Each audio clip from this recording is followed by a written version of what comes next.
Algunos autores, como Flor Ávila Hernández de Publicano, sin embargo, señalan que no son ajenos a la sharia tradicional, es decir, principios como la libertad. Se puede hablar de libertad cuando no se nos permite cambiar la religión, la igualdad. Se puede hablar de igualdad cuando el derecho sucesorio establece que la mujer recibe la mitad que el hombre cuando se hereda. La tolerancia o pluralismo religioso. Se puede hablar de tolerancia y pluralismo religioso cuando solo se respetan parcialmente las otras dos religiones del libro, es decir, la judía y la cristiana, y la solidaridad. Un análisis de la Declaración del Cairo nos permite constatar, primero, que de acuerdo a su artículo 10, se considera al Islam como la única religión indiscutible, lo que choca tanto con el artículo 18 de la Declaración Universal de los Derechos Humanos como con el artículo 18 del Pacto Internacional de Derechos Civiles y Políticos, que consagra la libertad religiosa. La Carta Árabe de los Derechos Humanos se aparta de este criterio. Segundo, que la Sharia, de acuerdo a su artículo 19, cataloga los delitos y determina el castigo de los mismos. Dicha disposición tiene un criterio diametralmente opuesto al seguido por la Declaración de los Derechos del Hombre y del Ciudadano, cuyo artículo 8 dispone que nadie pueda ser castigado sin en virtud de una ley establecida y promulgada con anterioridad jurídica. Una ley que debe ser expresión de la voluntad general, tal y como se señala en el artículo 6 de la misma declaración. La Carta Árabe, por el contrario, sigue el mismo criterio que la Declaración de los Derechos del Hombre y del Ciudadano. Tercero, que de acuerdo a sus artículos 24 y 25, los derechos individuales que se reconocen no tienen por límite los derechos y libertades de los demás, como señala el artículo 4 de la Declaración de los Derechos del Hombre y del Ciudadano o el ya mencionado artículo 29 de la Declaración Universal de los Derechos Humanos, sino que se sujetan a la Sharia, la cual, del mismo modo, es utilizada como criterio interpretativo de los mismos. Cuarto, que de acuerdo a su artículo 22, en contraposición al artículo 11 de la Declaración de los Derechos del Hombre y del Ciudadano o artículo 19 de la Declaración Universal de los Derechos Humanos, las libertades de opinión y expresión se respetan en tanto en cuanto no atenten contra la Sharia o respetan al Islam. La Declaración del Cairo fue suscrita por los Estados miembros de la Organización de la Conferencia Islámica, actualmente 57, interactuando con posibles efectos limitativos con otros convenios al suscribirse por los mismos Estados, a saber, Convenio Europeo de Derechos Humanos y Carta Africana de Derechos Humanos y Derechos. Algunos países de Asia Oriental, donde termina nuestro recorrido para analizar la universalidad o no universalidad de la Declaración de 1948, se oponen a muchos de los valores contenidos en la misma, apelando a los supuestos valores asiáticos basados en el confucianismo. Aunque se trate de un pequeño grupo de países, su importancia radica en el hecho de que entre estos se encuentra China, el país más poblado de la Tierra, futura primera potencia mundial.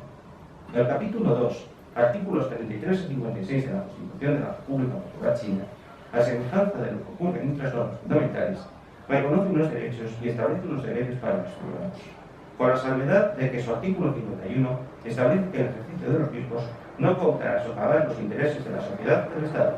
Sin llegar al choque frontal que hemos visto en el mundo islámico, lo cierto es que, tal como explicaba el primer ministro de Singapur, Lee Kuan Yew, ya fallecido, antiguo egresado de la Royal School of Economics y de la Universidad de Cambridge, no hay un modelo asiático como tal, pero existen indudable diferencias fundamentales entre las sociedades confucianistas del este de Asia y las sociedades liberales occidentales.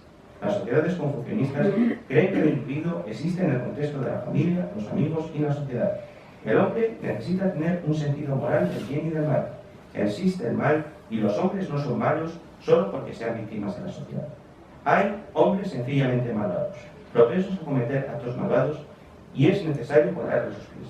Los occidentales han renunciado a dar una base ética a la sociedad, convencidos de que un buen gobierno puede resolver todos los problemas. Es algo que en Oriente nunca hemos creído posible. Singapur, debe señalarse, se distingue tanto por la dureza de su sistema penal, plenamente alejado de la Declaración Universal de los Derechos Humanos, como por la ausencia de libertad de expresión. El sinólogo Simon Leys, fallecido en 2014, cuestionaba esta visión al señalar que el confucianismo imperial solo resaltó las declaraciones del maestro que prescribían la sumisión a las autoridades oficiales, al tiempo que ignoraba por conveniencia toda una serie de ideas mucho más importantes, como los preceptos de justicia social, disconformidad política y el deber moral que obliga a los intelectuales a criticar al gobernante, aun a riesgo de sus vidas, cuando éste abusa de su poder o oprime a otro. Por su parte, Christopher Paton, último gobernador británico de Hong Kong, en su libro Hong Kong antes y después, considera que suele tomarse a Confucio como origen de la indiferencia y la aversión asiáticas a los valores liberales. Se dice que puso énfasis en el orden, la jerarquía, la autodisciplina y la obediencia. ninguna tradición nacional, ningún principio cultural pueden hacer que esté bien en un lugar y que esté mal en todos los demás. Lo cierto es que desde la Escuela de Singapur, en valores europeos, se arbitró la construcción ideológica de los valores asiáticos como expresión del rechazo a los valores occidentales. Se trataba entonces de una reinterpretación del confucianismo con fines instrumentales, especialmente para garantizar la estabilidad sistémica y la perennidad de las élites afganas. Además, reforzaba la idoneidad de un conjunto de comportamientos en el orden moral cívico que hundía a sus países en una identidad afirmativa de sus diferencias con los valores asiáticos al imperialismo económico y cultural de Occidente. Frente al liberalismo representado por la exacerbación del individualismo, por ejemplo, se oponían sus propios valores tradicionales, entre ellos la prevalencia de los intereses grupales o comunitarios sobre los individuales. La asociación del progreso económico y social con un fuerte intervencionismo gubernamental y la estabilidad política con los valores tradicionales como de referencia resultaban de gran interés para el liderazgo chino. Los 5 principios inspiradores: primero, la nación por encima de la comunidad y la sociedad antes que el individuo. Segundo, la familia comunidad básica. Tercero, consensos y no imposiciones. Cuarto, armonía y tolerancia. Y quinto, apoyo de la comunidad del individuo, ofrecían no solo claves conciliadoras para instrumentar determinadas políticas de desarrollo, sino una nueva fuente de legitimidad del sistema alejado del ideal democrático liberal. El ideal confuciano de una sociedad armoniosa, la búsqueda de una élite talentosa para gobernar a través de un sistema meritocrático, el paternalismo, la exaltación de líderes virtuosos y sabios, la conformación de una estructura funcionaria con fuerza preparativa social, etc., elementos todos ellos con firme sustento de la religión, se erigen en ideales y patrones de conducta que conectarían mejor con la comunidad que la propuesta occidental basada en la limitación y división de poderes, el pluralismo político o un frente de libertades que tiende a glorificar al individuo en detrimento de la sociedad de su conjunto.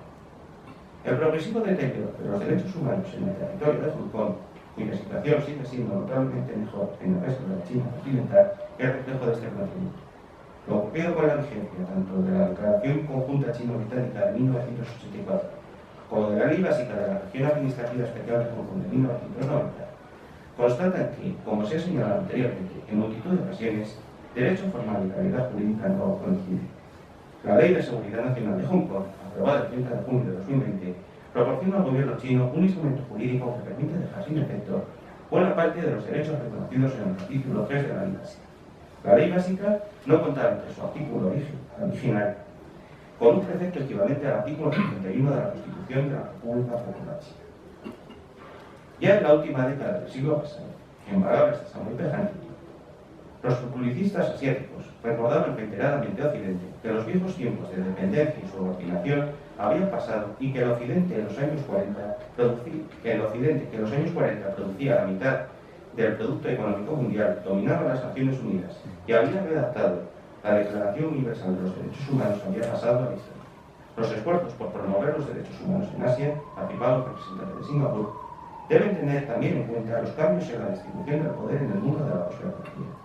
Las diferencias acerca de los derechos humanos entre Occidente y otras civilizaciones, así como la limitada capacidad de Occidente para alcanzar sus objetivos, se pusieron claramente de manifiesto en la Conferencia Mundial sobre Derechos Humanos de la ONU, celebrada en Viena en junio de 1993. Por un lado, estaban los países europeos y norteamericanos.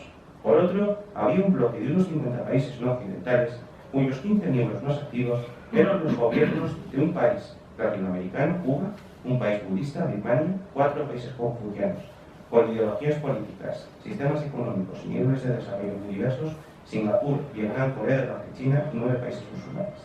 Malasia, Indonesia, Pakistán, Irán, Irak, Siria, Yemen, Sudán y India. El liderazgo de este conglomerado asiático islámico lo ostentaban China, Siria e Irán. Entre estos dos grupos estaban los países latinoamericanos, salvo Cuba, que bastante a menudo apoyaban a Occidente, y países africanos y ortodoxos que a veces apoyaban las posturas occidentales, pero que a menudo se oponían a ellas. Entre las cuestiones sobre las que los países se dividieron siguiendo criterios de definición estaba la universalidad y el relativismo culturales con respecto a los derechos humanos. Existían grandes diferencias entre los países occidentales y el bloque asiático islámico.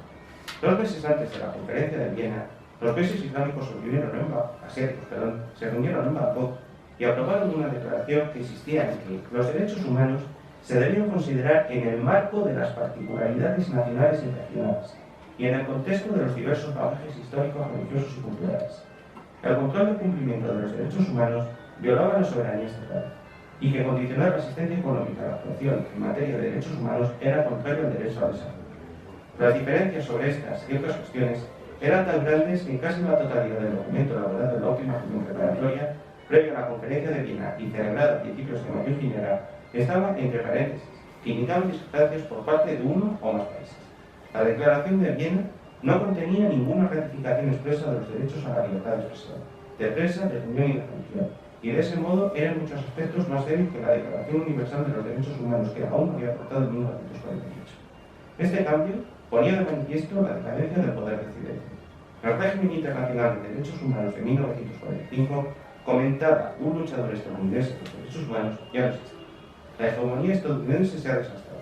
Europa, aun con los acontecimientos de 1992, es poco más que una península. El mundo es ahora tan grande, asiático y africano como occidental. Hoy, la Declaración de los Derechos Humanos y los pactos internacionales son menos relevantes para gran parte del planeta que durante la era inmediatamente posterior a la Segunda Guerra Mundial. Un crítico asiático del occidente tenía opiniones parecidas.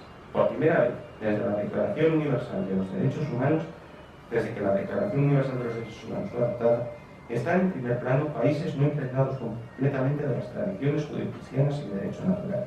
Esta situación sin precedentes define la nueva política internacional de los derechos humanos. Como reflexión la dice Kapuscinski, Oriente es Oriente y Occidente es Occidente, y estos dos mundos no se encuentran jamás, ni se van a encontrar ni se comprenderán tampoco. Asia rechazará cualquier injerto europeo como un cuerpo extraño. Los europeos podrán indignarse, pero su indignación no cambiará mucho las cosas. En Europa, las épocas varían. La nueva guarda la anterior. Cada X tiempo, la tierra se purifica de su pasado. Al hombre de nuestro siglo le es difícil comprender a sus antepasados. Aquí es diferente. Aquí el pasado está tan vivo como el presente. La edad de piedra, imprevisible y cruel, coexiste con la fría y calculadora edad de la electrónica, y ambas conviven dentro del mismo orden. A lo que debe añadirse la siguiente reflexión de Lucrecia Alfredo. La concepción del derecho como fenómeno cultural lo obliga a adoptar el desafío de hacerse cargo de la realidad compleja del otro, caracterizada, como dijimos, por el multiculturalismo, que abarca de manera inevitable cuestiones tales como el pluralismo cultural y público. Con el ascenso de Oriente y el traslado del eje de poder democrático al pacífico, con la consiguiente reafirmación de las culturas no occidentales, y a menos que se produzca bien lo que podríamos denominar una conversión de estas al individualismo, cosa poco probable, bien una reformulación de los derechos humanos teniendo en cuenta las diferentes sensibilidades, algo que no se admitiría por Occidente, no cabe hablar de una concepción de los derechos humanos auténticamente universal. Como explican Pedro Lombardiana y Juan Fortes de la Cosa, si el mayor logro de la Declaración de la ONU es su carácter universal, su mayor debilidad radica en que su aceptación sea más teórica que real, puesto que una cosa es la proclamación solemne de unos derechos y otra bien distinta, su tutela sincera y efectiva. Muchas gracias.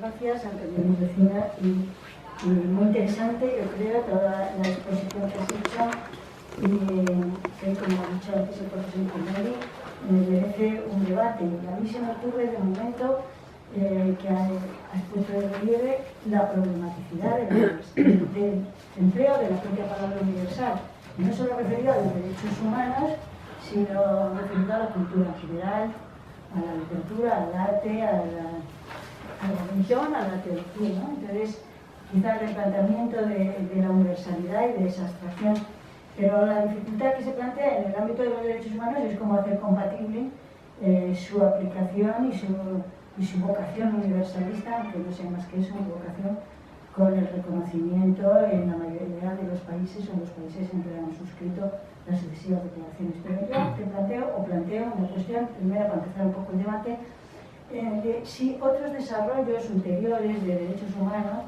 que han concretado la Declaración de 1948 a ámbitos específicos o a colectivos específicos, como la Declaración de Derechos de los Niños de 1989 o la más reciente de Derechos de las Personas con Discapacidad de 2006, no han avanzado un poco en esa difícil combinación entre la universalidad de los derechos y el reconocimiento de la particularidad de determinados identidades, ambientes, locales. Por lo menos la Declaración de Derechos de los Niños yo creo que sí incide mucho en el derecho de cada uno de los sujetos protegidos, de los niños, a su propia identidad, a su cultura, a su nacionalidad, a su religión, a su contexto, y al mismo tiempo por lo menos trata de compatibilizar todo esto. Pero dentro de que evidentemente son muy razonables y muy atendibles las acusaciones de etnocentrismo, de occidentalismo y de falta de universalidad de las declaraciones que conocemos. Bueno, yo en ese sentido, si me permites, Consuelo, al respecto de lo que se ha referido a la Convención de los Derechos del Niño, hemos de tener en cuenta que el sistema de derechos humanos queda sujeto al sistema de derecho internacional, es decir, los países pueden establecer, si no recuerdas, cuando se firma un acuerdo, un tratado, pueden establecer excepciones y reservas. En ese sentido, recuerdo que cuando se firmó esa convención, por ejemplo, un Estado, en concreto, la República de Maldivas, precisamente, apelaba al tema de la libertad religiosa de los niños, que es uno de los derechos que se reconoce. Pues la República Islámica de Maldivas estableció una excepción, diciendo que, de acuerdo a la Constitución de esa república, la libertad religiosa de los niños eso se exceptuaba. Lo que quiero decir es que, al final, los criterios, los países que tienen luego unos ordenamientos constitucionales muy complejos, no van a, en muchos casos, cuando se repiten los acuerdos, van a mantener los mismos criterios que han planteado la misma oposición, es decir, le hagamos una propuesta en el minuto, ahora o dentro de 10 años, al menos que haya un cambio en su sociedad y en su sistema político, esos países van a seguir planteando las reservas respecto a la proposición de ampliación de derechos o reconocimiento de unas libertades que previamente no han reconocido. Ahora bien, lo del convenio de protección de derechos de las personas con derecho de los derechos de las personas con discapacidad no lo he estudiado, por lo tanto no puedo formular una opinión, pero respecto a los derechos y la infancia sí que... ¿Hay alguien que quiera hacer alguna...? Yo quiero comentar. Bueno, en primer lugar me ha parecido una exposición con muchos datos, objetivos, de números, de países, etcétera. Pero, a mi modesto entender, como académico correspondiente que soy, adolece de una objetivación de los derechos humanos en cuanto a que no se ha hablado de la eutanasia, por ejemplo, no se ha hablado de las violaciones de los niños, no se ha hablado de las violaciones de los que tienen discapacidades mentales, etcétera. No se ha hablado de ciertas violaciones de los derechos humanos, tanto que hay ahora con la guerra de Ucrania, que están violando a niñas y tal. Entonces, para mí, la ponencia que has dado adolece del fondo y la forma en cuanto a los derechos humanos realmente que hoy día se están violando a nivel global. Porque el dar datos numéricos en cuanto a derechos humanos, a mi modesto entender, escapa del fondo filosófico de esta sección en cuanto a la valoración objetiva de los derechos humanos. Pero por lo demás, la exposición, aparte de que, bueno, para mí ha sido bastante extensa, yo te felicito, pero adolece en cuanto al fondo y la forma de entrar realmente en los derechos humanos. Por otra parte, y para terminar, esta sección, como ha tratado el doctor Iturmendi y el doctor Pinto, ha hablado de forma profusa y abundante a lo largo de la existencia de esta sección de los derechos humanos. Es decir, con todo respeto, no nos has descubierto nada nuevo hoy, porque ya se ha hablado de los derechos humanos en esta sección de forma muy profusa.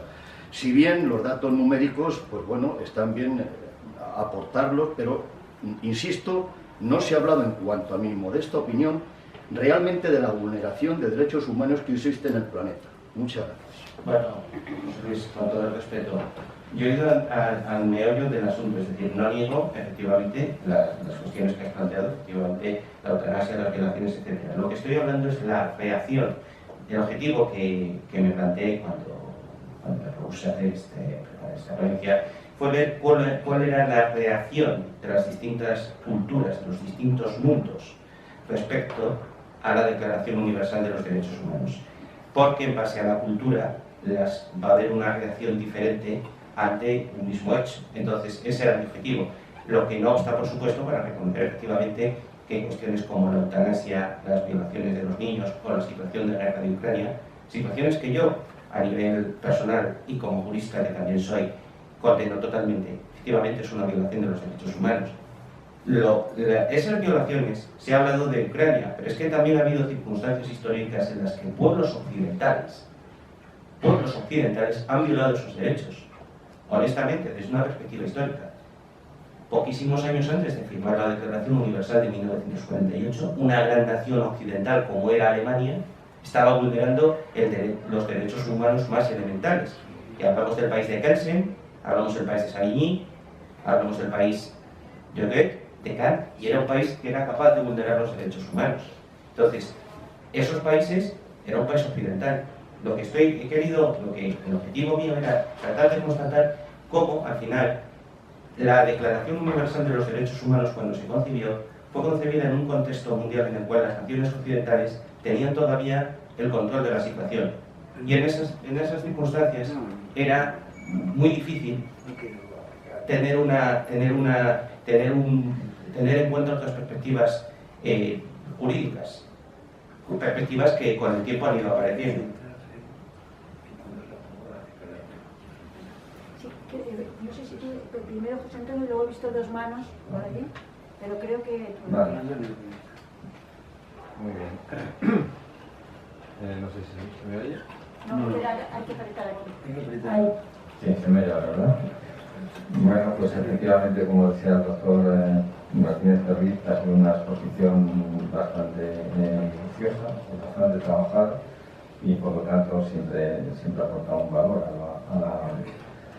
a la constante crítica que hacemos aquí a la naturaleza, estructura y evolución de los derechos humanos. Los derechos humanos forman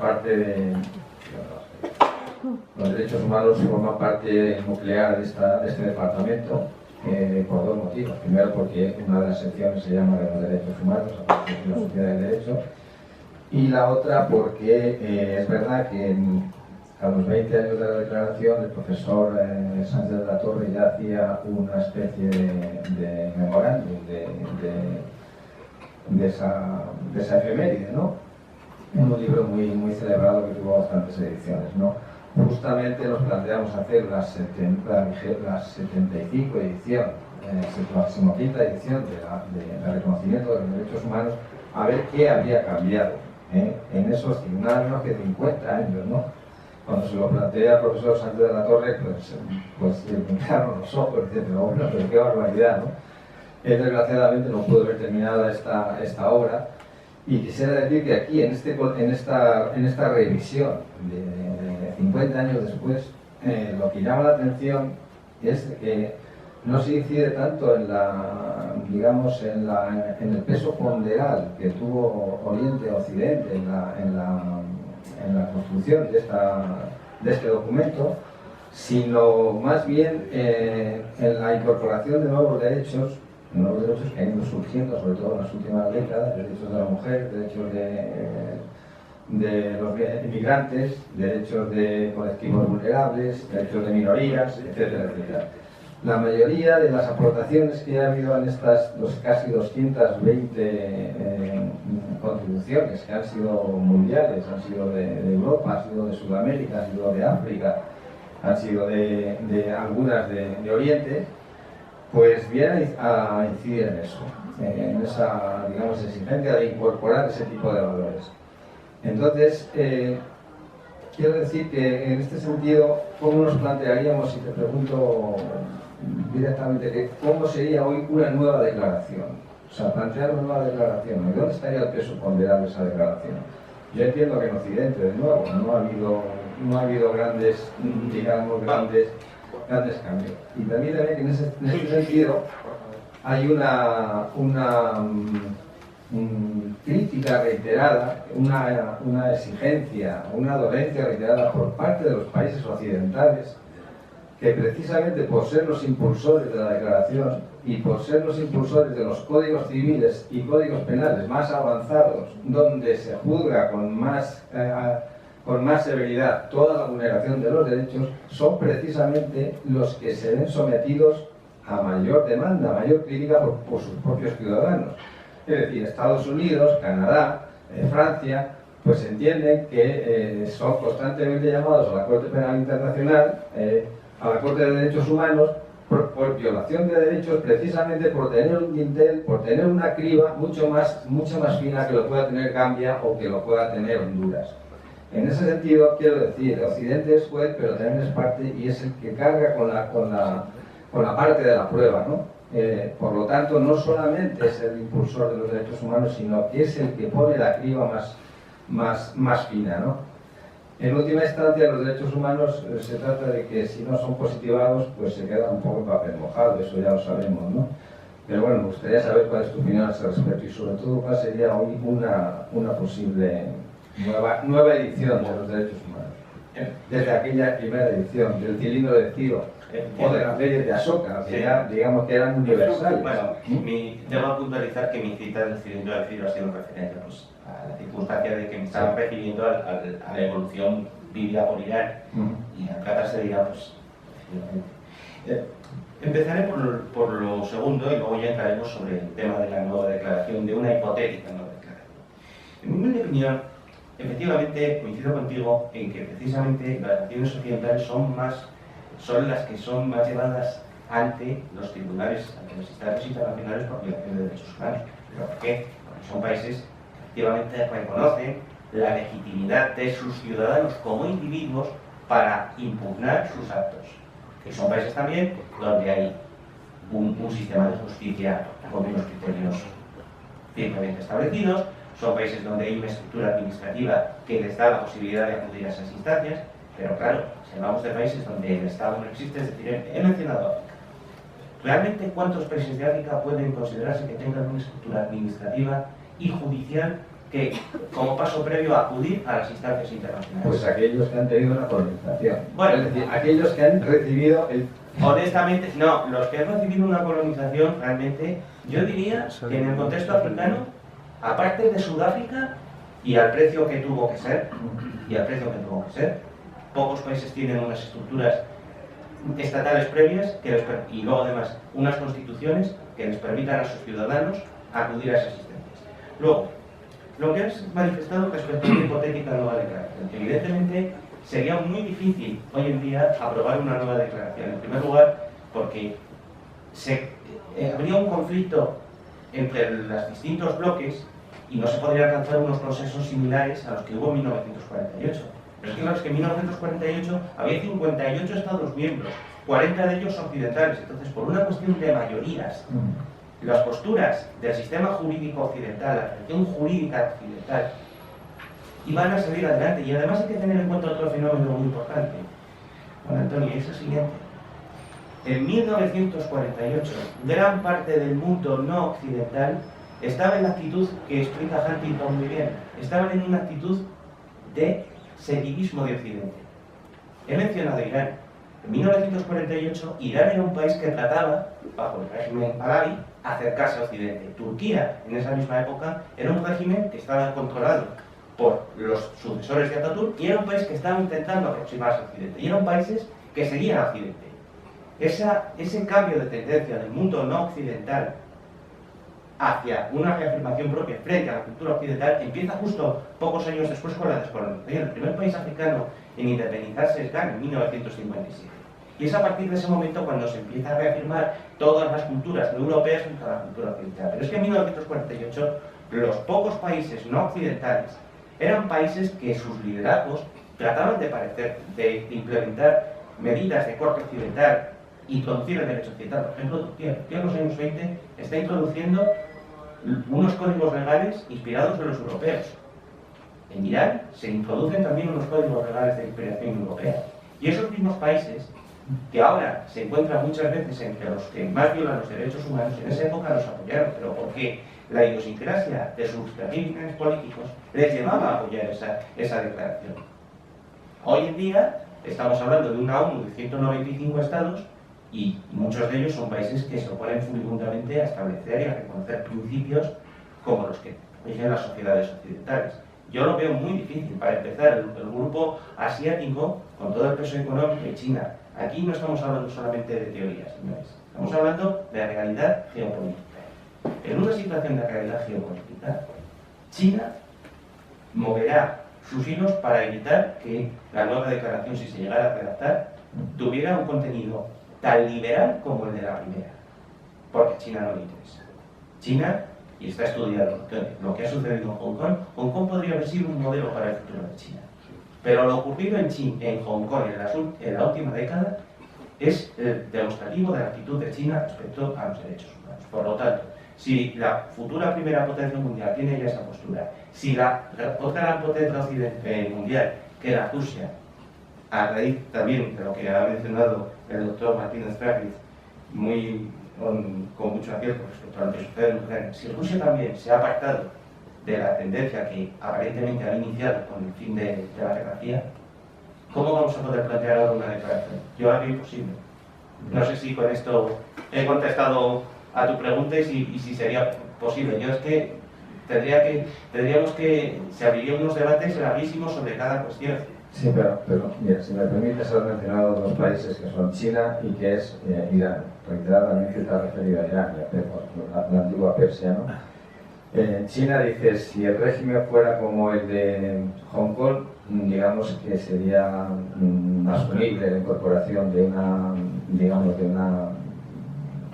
una legislación China dentro de lo que es el corpus de los derechos humanos, ¿no? No, pero que China asumiera la concepción de los derechos humanos que está plasmada en la Declaración de 1948, un reconocimiento de los derechos y las libertades individuales. Hoy consideraríamos a China, digamos, una rémora, en el sentido de poder hacer un consenso, ¿no?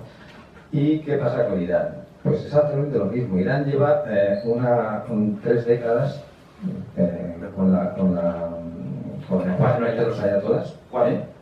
Ya van camino de 40, llevan 43 años. En que no se respetan los derechos humanos. Pero 40 años atrás, Reza Pahlavi es el heredero directo de Ciro, de la 40 dinastía de Ciro. Es decir, prácticamente ha habido continuidad hasta Reza Pahlavi, seguidista de los criterios de Occidente. Quiere decir que la luz que decía el filósofo, esa luz que nos alumbra, que no sabemos cuál es, pero que todos seguimos, esa luz procede de Occidente, no procede de otro sitio. Por lo tanto, la declaración, yo entiendo que tiene que tener ese peso ponderal en Occidente hoy día para bien del resto del mundo. Si una declaración actual, yo entiendo que tendría que ir por ese camino. Como no va a ser posible, yo creo que debemos defender la declaración de 1948 mientras se pueda, con las modificaciones que sean posibles. Si se me repite, yo estoy de acuerdo contigo. Es decir, yo lo que nunca he querido es, pues, lo que he dicho es que la concepción es occidental y que al ser una concepción occidental es muy difícil que las otras culturas la acepten. Porque Occidente es crítico respecto de sí mismo, ¿no? Sí, la cultura occidental sí. es súper autocrítica y es la crítica del occidentalismo y del centralismo occidental está en el seno de nuestra cultura, por lo menos hoy Estados Unidos muy vivo y lo mismo. Pues porque está basado en la libertad. Está basado en la libertad. No. Está basado en la libertad. Muy breve. Hace unos años, y me quería aquí, que es un homenaje que me hicieron, no aparece recogido, traduje yo un artículo de un premio Nobel de Economía, Amartya Kumar Sen, que es un autor importantísimo como economista, ¿no? Que es bengalí, aunque fue profesor de Harvard, el premio Nobel de Economía, etc. Bueno, y precisamente ese artículo habla de Ashoka, que ha referido aquí, y habla de la unidad, o sea, habla desde la óptica asiática, pero criticando. Y lo hubiera venido bien habérselo leído, a usted haya muchos. Es decir, es muy breve, está en el Anuario de Derechos Humanos, segunda época, en el número 1, número 2 o número 3. No sé si lo has leído tú, que es un artículo muy conocido y además este es un autor el mayor crítico de las hambrunas, y que ahora se ha vuelto a poner de moda por el tema de Ucrania, con las hambrunas, pero las hambrunas y además, y hay otra mujer que ha estudiado también ese tema, Marta Nussbaum, Marta Cleave Nussbaum, que es una profesora de la Universidad de Chicago, especialista en Derecho y Literatura, un tema central. Digo, que me hubiera venido bien, porque es un artículo que se lee en muy poco tiempo, y luego está publicado también en Espasa, y hay muchas traducciones en nuestra lengua. Y es un autor básico desde el punto de vista de la economía de los países subdesarrollados. Y es occidentalista, pero que recupera la tradición, que me ha gustado mucho la referencia que ha hecho como no Juan Antonio Pinto a Ashoka, es decir, los antecedentes de derechos humanos en la cultura hindú, incluso. Y perdón, era por esto, no quería yo, porque es que es muy importante, hay que leérselo, porque es un autor de referencia mundial, o sea, es decir, están todas las lenguas traducidas. Con todo el respeto, doctor Iturmendi, ¿realmente usted cree que esos principios de la cultura hindú fueron tenidos en cuenta? ¿Qué principios? No, lo que ha dicho de la concepción... Porque es que él reclama, frente a los chinos, una tradición asiática de reconocimiento de los seres humanos, es decir, también, es decir, frente a los confucionistas, es decir, que es que ha habido mucha falsificación. Si se refiere usted a la India, estamos hablando de una sociedad que reconoce y sigue en vigor todavía India situaciones de los intocables. Yo no sé cómo podemos considerar si en una cultura se admite que un grupo de personas sean intocables, si eso es compatible o no con los derechos humanos, porque Occidente, como bien ha señalado Consuelo Madrigal, es muy autocrítico, y hace 30 años, 40 años, Occidente era muy crítico con el régimen de apartheid de Sudáfrica. Y era un régimen dirigido por descendientes europeos, personas de nuestra cultura y de nuestra civilización, cristianos y blancos. Apenas había esas mismas, ha habido nunca, y seamos realistas, no ha habido una sola protesta internacional criticando el sistema de castas de la India. Entonces, por otro lado, realmente, sí que ha habido. Pero la India no se le han impuesto las severísimas sanciones que se le impuso al régimen de Pretoria. Y eso es una realidad que está constatada históricamente y ha sido objeto de semejantes condenas como las que fue objeto del régimen de apartheid, que son igualmente condenables para estas situaciones. Quitamos la de apartheid. Están abolidas, las castas están abolidas, Ya, pero por la presión de Occidente. Pero las castas están abolidas, pero tampoco, seamos realistas, el Estado indio hace gran cosa para intervenir. Porque las propias élites de la India descienden de las castas altas. El propio Nehru era de la alta casta, no recuerdo ahora si era de la casta de los brahmanes. Era brahman, de la casta más alta, educado en Occidente y por cierto, formado en Derecho en Oxford, si mal no recuerdo. O sea, un jurista hindú formado en Occidente. Y era miembro de la alta casta. Entonces, ese hombre, a pesar de que hacía una profesión de fe en el socialismo y en el tercermundismo, realmente creía en el sistema de castas. Bueno, si os parece, para que dé tiempo a las intervenciones que están pendientes, por empezar por una señora, después. Yo quería, por un lado, ya que estamos hablando, no sé, quizá reconociera la situación de que no hay universalidad ni en la aplicación ni en la protección de los derechos humanos por las diferencias culturales, yo creo que también desde el momento en el que se inició el reconocimiento a nivel occidental, también ha habido una evolución. Y cuando he oído, yo la verdad no lo conocía, cuando he oído la base que tú has contado de los valores que quieren defender la parte oriental, de respeto dentro de la familia, de ciertos valores, a lo mejor, sin querer, es cierto que deberíamos de intentar unificar para poder implantar algunos derechos humanos o de respetar los que ya están reconocidos aquí, que mi opinión es que también se están diluyendo en su aplicación. Ha cambiado mucho la mentalidad desde la mitad del siglo XX a la actualidad en Occidente.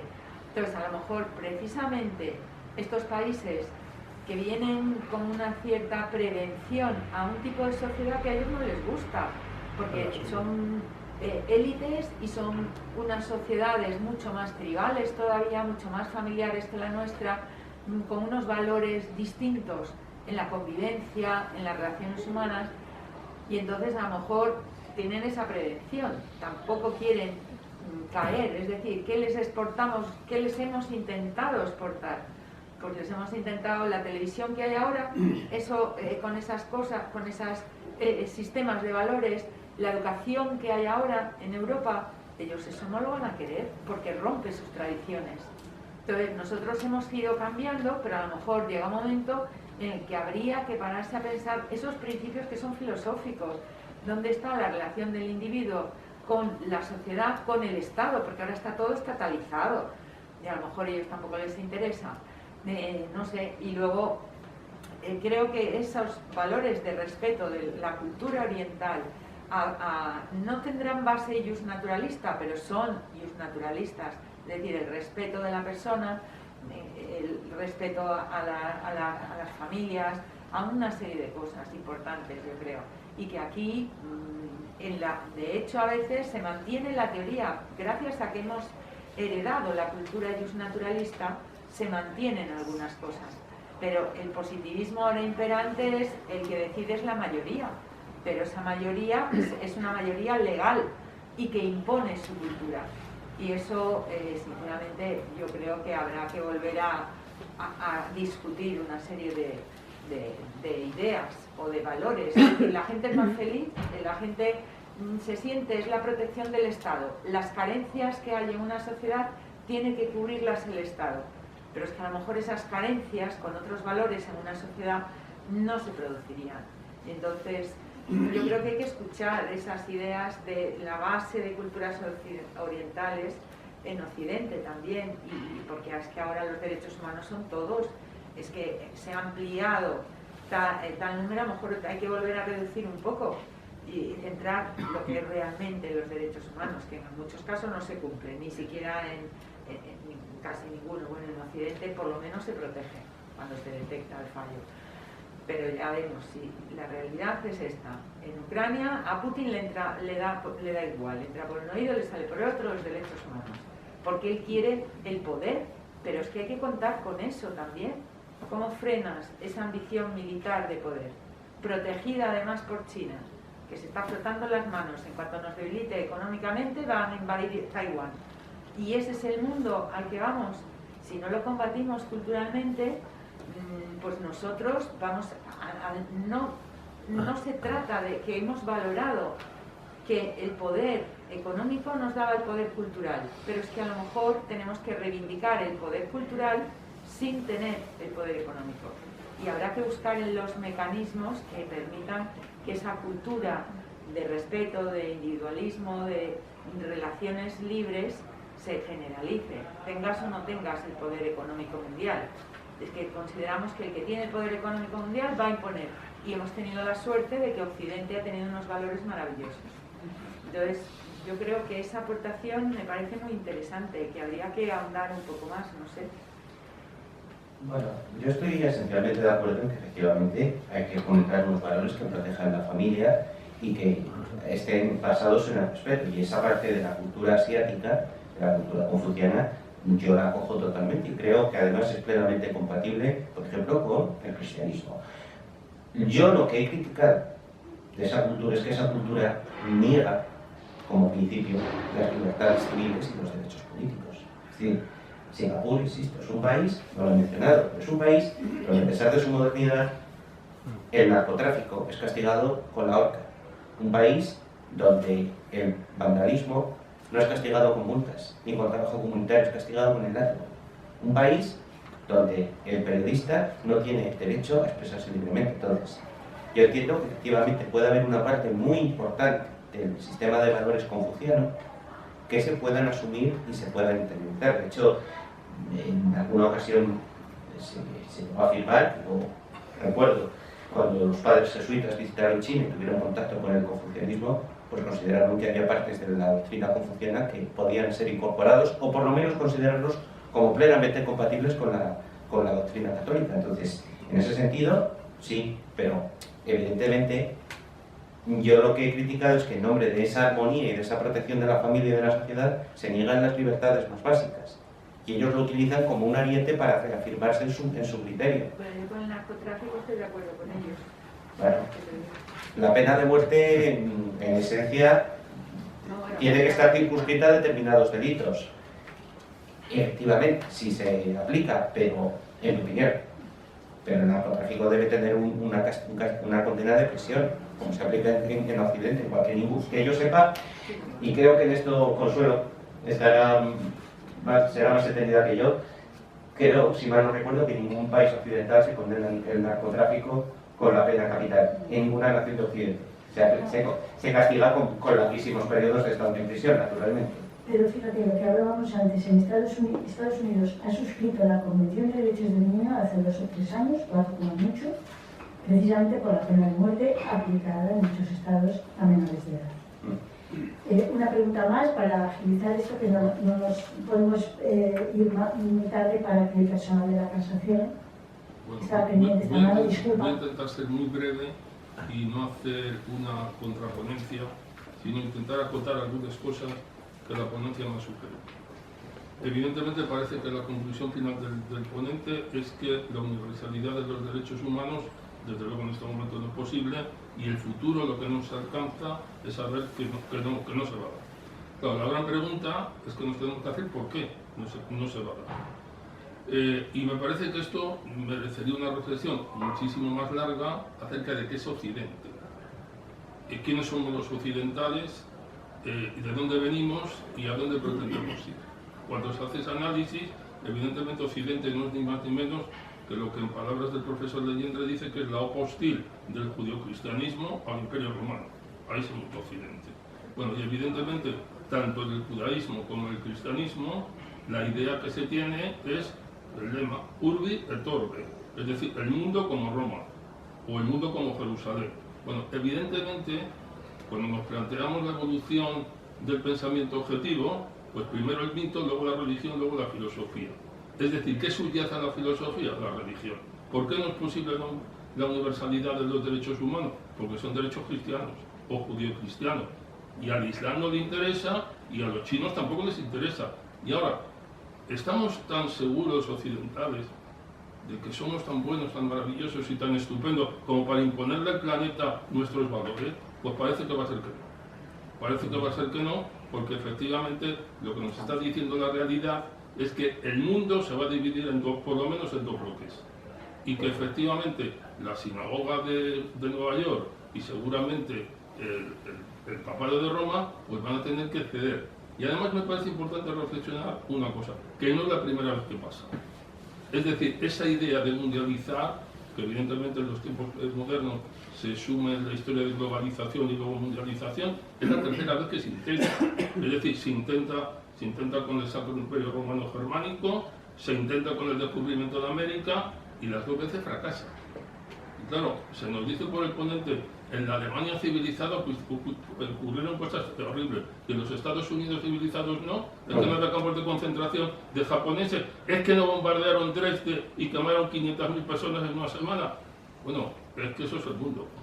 Pero lo que quiero decir, pues la conquista de América, sobre todo los ingleses, no hicieron una masacre enorme de ellos. Bueno, pues es que a mí me parece que Occidente, antes de ponerse a hablar y dar ejemplo, se tendría que mirar a sí mismo. Y me parece que una reflexión que hay que hacer es exactamente esa. Es decir, mirar hacia adentro, es decir, ya está bien que Occidente se mira el ombligo. Es decir, ¿qué hay reprimido en Occidente que permanentemente nos lleva al fracaso? No, los derechos humanos surgen en un momento en el que el liberalismo económico ha triunfado en la guerra mundial. ¿Y qué hubiera pasado si hubiera triunfado el totalitarismo alemán? Bueno, el totalitarismo. La propia idea de derechos humanos es absolutamente totalitaria. Pero sabemos lo que es un ser humano. Hablemos de individuos, pero como todos los individuos hacemos seres humanos, los estamos totalizando, todos iguales. ¿Hay algo más totalitario que decir que todos somos iguales? Bueno, yo creo que estas cosas no las pensamos, o no las pensamos suficiente. Es decir, caemos en los textos, repetimos los textos y nunca nos planteamos preguntas nuevas. Sí, hay algo más totalitario, decir que unos son superiores. Perdón, no. Si me permites. A tu pregunta, si hay algo más totalitario, es decir, que unos son superiores y que su criterio debe imperar sobre los demás. Eso es más totalitario que decir que todos somos iguales. Vamos a ver, yo que tengo mucha información sobre eso daría para muchas horas de debate. Sí, seguro. Porque no dijeron que eran superiores, ¿eh? Eso lo han dicho sus vencedores. Otra pregunta ahí, y luego contestas si puedes a todo, Luis. Una pregunta corta. Que desde apoyo a los derechos humanos desde el punto de vista occidental, ¿el globalismo sería la evolución lógica de los derechos humanos? Que la Agenda 2030-2050 sea el lógico desarrollo de los derechos humanos. Los derechos humanos resilientes, verdes, sostenibles, etcétera, etcétera.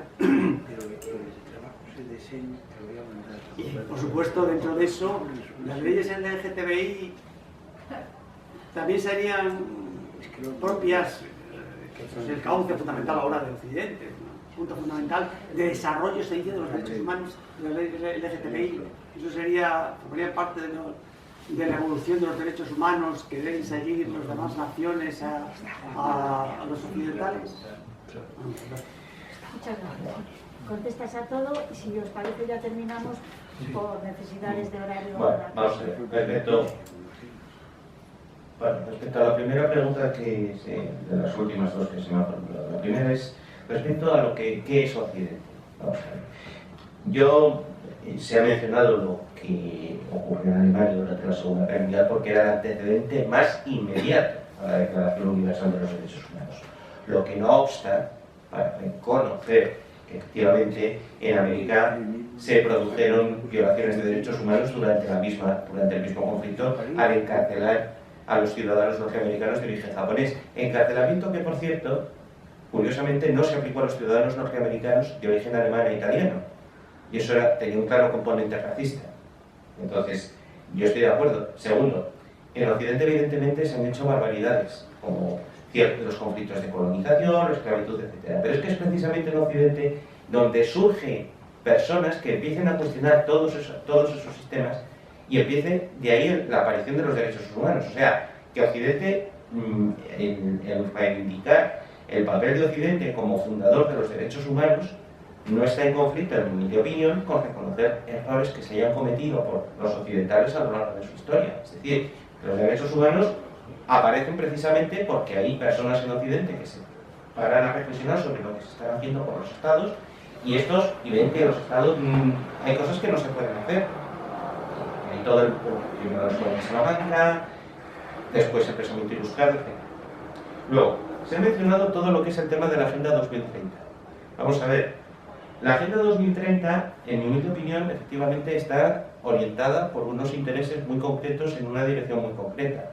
Entonces, evidentemente eso tiene que, si se quiere realmente utilizar o hacer algún tipo de ampliación en ese derecho, tendría que hacerse con una posición de consenso, como en cualquier otra circunstancia, es decir, y desde luego tener en cuenta todas las posturas, no simplemente aceptar efectivamente las pretensiones del lobby ecologista o del lobby LGTBI. Oye, ¿y qué pasa con las posturas contrarias? Es que no se puede poner las instituciones internacionales al servicio de lobbies. Las instituciones internacionales tienen que estar precisamente al servicio de los intereses generales de la humanidad, y el interés de un lobby no tiene por qué ser precisamente un interés que coincida con el interés general. No sé si con eso he contestado a su pregunta. Bueno, sí, no hay cosas. No por aquí del tiempo. Pues muchas gracias a todos los asistentes, por supuesto, a los que han intervenido en el debate tan vivo y tan interesante, y muchísimas gracias al ponente por la gentileza de su esfuerzo y de habernos expuesto aquí todo lo que habéis expuesto esta tarde. Y gracias a todos, y ya terminamos la sesión. Muchas gracias. No, está muy bien.